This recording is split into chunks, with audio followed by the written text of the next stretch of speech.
Asyati Syarafina dan Rinda Mayu Pratiwi, kami dari kelompok 9 akan menyampaikan materi mengenai aspek ekonomi dalam suatu proyek bisnis. Selamat menyimak ya. Yang pertama ini ada pengertian aspek sosial ekonomi.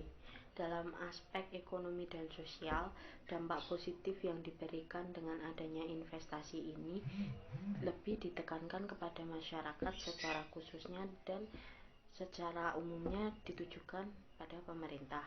Bagi masyarakat, adanya investasi ditinjau dari aspek ekonomi adalah akan memberi sebuah peluang untuk meningkatkan pendapatan. Aspek ekonomi ini memiliki dua sisi, di mana ada sisi negatif dan sisi positif. Sisi negatifnya yaitu penggunaan sumber daya alam yang berlebihan dan pengangguran yang semakin bertambah karena adanya masyarakat luar yang masuk ke dalam negeri. Dari sisi positifnya, aspek ekonomi yaitu pendapatan yang masuk dari pemerintah.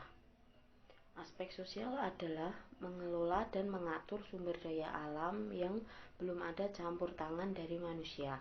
Aspek sosial ini juga memiliki dua sisi, di mana ada sisi negatif dan sisi positif. Sisi negatifnya yaitu perubahan demografi, perubahan budaya, dan kesehatan masyarakat, juga adanya perubahan gaya hidup, adat istiadat, dan struktur sosial. Dari sisi positifnya itu adanya alat transportasi, listrik, air, dan juga tersedianya jembatan bagi masyarakat sekitar. Yang selanjutnya, aspek ekonomi dan sosial ini perlu diperhatikan karena dampak yang terjadi saat terjadinya kesalahan sangat banyak. Diharapkan aspek ekonomi dan sosial ini lebih banyak memberikan keuntungan daripada kerugian apabila ada sebuah perusahaan atau proyek yang berdiri. Aspek sosial dan ekonomi merupakan suatu pengaruh yang akan terjadi dengan adanya perusahaan, khususnya di bidang perekonomian masyarakat dan di bidang sosial kemasyarakatan. Setiap usaha yang dijalankan akan memberikan dampak positif dan negatif bagi berbagai pihak. Bagi masyarakat, adanya investasi ditinjau dari aspek ekonomi yang memberikan peluang untuk meningkatkan pendapatan. Sedangkan bagi pemerintah akan memberikan pemasukan berupa pendapatan baik bagi pemerintah pusat maupun pemerintah daerah. Dalam aspek ekonomi dan sosial perlu ditelaah apakah keberadaan suatu proyek atau usaha akan memberikan manfaat secara ekonomi dan sosial kepada berbagai pihak atau sebaliknya. Yang selanjutnya itu ada dampak aspek sosial ekonomi. Dampak yang ditimbulkan dengan berdirinya sebuah perusahaan melalui kacamata ekonomi dan sosial itu sebagai berikut. Yang pertama ini ada dampak positif dari segi ekonomi dengan adanya proyek atau usaha. Yang pertama, dapat meningkatkan ekonomi rumah tangga karena terbukanya kesempatan lapangan pekerjaan baru bagi masyarakat sehingga bisa mengurangi angka pengangguran. Kemudian tersedianya sarana dan prasarana umum yang kelak bisa digunakan masyarakat maupun pemerintah. Ini tuh berupa jalan raya, listrik, sekolah, masjid, dan sebagainya. Kemudian tersedianya berbagai macam produk barang dan jasa yang ada di masyarakat sehingga bisa meningkatkan persaingan dalam menciptakan dan memenuhi kebutuhan masyarakat. Yang kedua ini menggali, mengatur, dan menggunakan ekonomi sumber daya alam melalui penggunaan lahan yang efektif dan efisien, kemudian peningkatan nilai sumber daya alam, kemudian meningkatkan lahan yang tidur, lalu peningkatan sumber daya alam yang belum terjamah, dan pemilikan dan penugasan sumber daya alam yang teratur. Yang ketiga, ada meningkatkan perekonomian pemerintah karena menambah peluang dan kesempatan kerja bagi masyarakat, pemerataan pendistribusian pendapatan, meningkatkan devisa negara, memperoleh pendapatan berupa pajak dari sumber-sumber yang telah dikelola oleh perusahaan, negeri. Yang keempat ini pengembangan wilayah. Ini tuh meningkatkan pemerataan pembangunan, membuka isolasi wilayah dan cakrawala pemikiran masyarakat dengan masuknya pembangunan, kemudian meningkatkan persatuan dan kesatuan bangsa, lalu terbukanya lingkungan pergaulan dengan adanya pembukaan suatu wilayah. Selanjutnya, dampak negatif dari aspek ekonomi dengan adanya suatu proyek atau usaha itu ada dua. Yang pertama, eksplorasi sumber daya alam yang berlebihan. Selanjutnya, masuknya pekerja dari luar yang dapat mengurangi kesempatan atau peluang kerja bagi masyarakat di sekitar perusahaan tersebut. Sedangkan dampak sosial dengan adanya suatu proyek atau investasi meliputi yang pertama, komponen demografi. Komponen demografi mempengaruhi satu, struktur penduduk, yang kedua, tingkat pendapatan penduduk, yang ketiga, pertumbuhan penduduk, dan keempat, tenaga kerja. Yang kedua yaitu komponen budaya mempengaruhi satu, kebudayaan, yaitu adat istiadat, nilai, dan norma budaya. Yang kedua, proses sosial.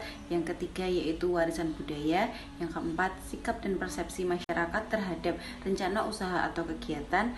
Yang kelima yaitu perubahan kelembagaan masyarakat di bidang ekonomi seperti pendidikan, agama, dan keluarga. Yang keenam yaitu perubahan pelapisan sosial berdasarkan pendidikan, ekonomi, pekerjaan, dan kekuasaan.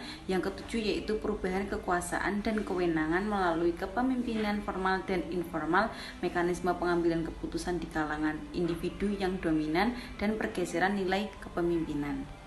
Yang ketiga yaitu kesehatan masyarakat mempengaruhi yang pertama, parameter lingkungan masyarakat yang diperkirakan terkena dampak rencana pembangunan dan berpengaruh terhadap kesehatan. Yang kedua, proses dan potensi terjadinya pencemaran. Yang ketiga, potensi besarnya dampak timbulnya penyakit, angka kesakitan, dan angka kematian. Yang keempat yaitu kondisi lingkungan yang dapat memperburuk proses penyebaran penyakit.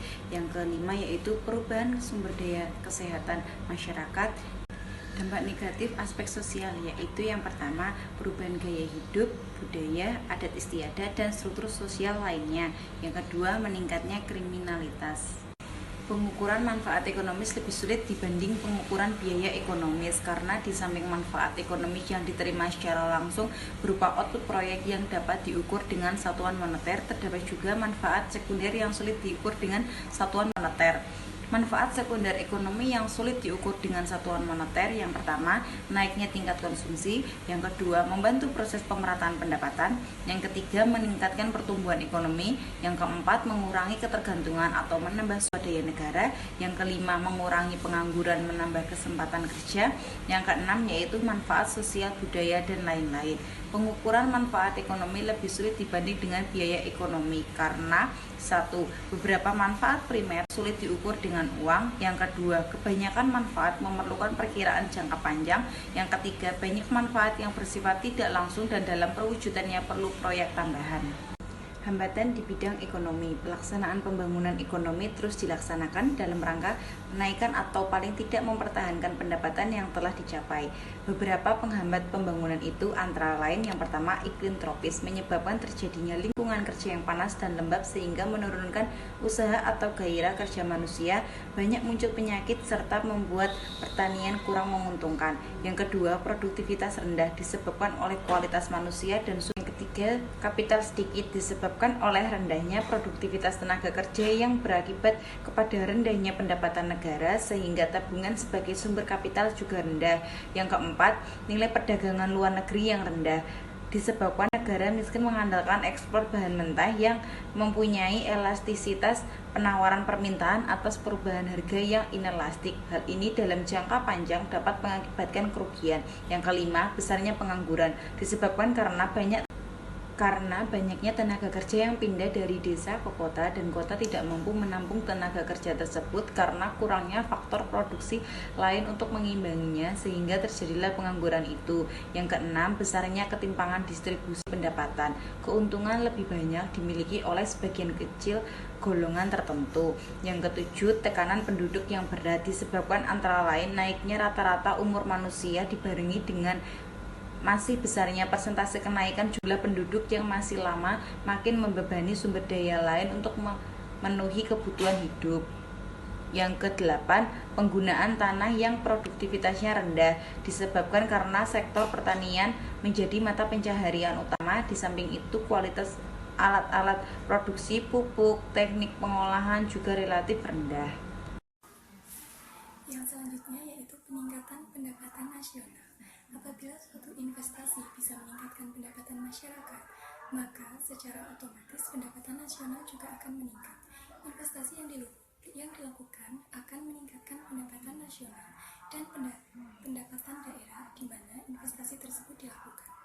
Untuk menghitung pendapatan nasional terdapat 3 pendekatan. Yang pertama, pendekatan produksi.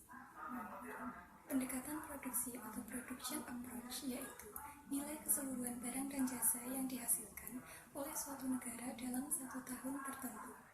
Cara menghitung pendapatan nasional dengan pendekatan produksi yaitu dengan menjumlahkan nilai seluruh barang dan jasa. Kemudian sektor lapangan usaha untuk menghitung pendapatan nasional antara lain ada pertanian, peternakan, pertambangan, industri pengolahan, listrik dan jasa, bangunan, perdagangan, hotel, restoran, pengangkutan dan komunikasi, bank dan lembaga keuangan lain, sewa rumah, pemerintah dan pertahanan, dan jasa-jasa lainnya. Kemudian, pendekatan yang kedua yaitu pendekatan pengeluaran. Pendekatan pengeluaran atau expenditure approach yaitu pendapatan nasional dihitung dengan cara menjumlahkan seluruh pengeluaran yang dilakukan oleh berbagai golongan masyarakat dalam perekonomian. Pengeluaran yang dimaksud di sini yaitu pengeluaran konsumsi rumah tangga, konsumsi dan investasi pemerintah, serta ekspor dan impor.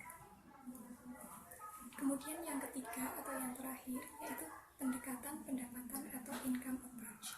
Pendapatan merupakan penghitungan pendapatan nasional dengan menjumlahkan balasan jasa yang diterima oleh faktor produksi. Yang termasuk dalam jenis pendapatan ini yaitu gaji dan upah, sewa, bunga pajak, pajak tidak langsung, penyusutan, laba atau keuntungan. Kemudian ada sisi rencana pembangunan nasional dalam aspek ekonomi yaitu 1. Memberikan kesempatan kerja bagi masyarakat. Yang kedua, menggunakan sumber daya lokal. Yang ketiga, menghasilkan dan menghemat devisa. Yang keempat, menumbuhkan industri lain. Kemudian, turut menyediakan kebutuhan konsumen dalam negeri sesuai dengan kemampuan serta menambah pendapatan nasional. Dari sisi distribusi, nilai tambah dalam aspek ekonomi, maksudnya yaitu agar proyek yang akan dibangun memiliki nilai tambah. Nilai tambah hendaknya dapat dihitung secara kuantitatif. Dalam perhitungan tersebut, agar lebih mudah dapat diasumsikan bahwa proyek berproduksi dengan kapasitas normal. Yang selanjutnya yaitu sisi nilai investasi per tenaga kerja dalam aspek ekonomi, yaitu proyek mampu meningkatkan kesempatan kerja yang diukur dengan proyek padat karya atau padat modal dengan cara membagi jumlah investasi berupa modal tetap dan modal kerja dengan jumlah tenaga kerja yang terlibat sehingga didapat nilai investasi per tenaga kerja. Aspek selanjutnya yaitu dukungan pemerintah. Salah satu bentuk dukungan pemerintah yaitu melalui proteksi perdagangan dan terhadap seluruh insentif perdagangan. Proteksi perdagangan merupakan seluruh insentif perdagangan baik berupa proteksi maupun subsidi.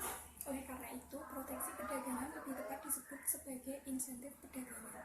Kebijakan langsung terhadap komoditi yang bersangkutan meliputi kebijakan perdagangan luar negeri, kebijakan perdagangan dalam negeri, kebijakan produksi, kebijakan tidak langsung.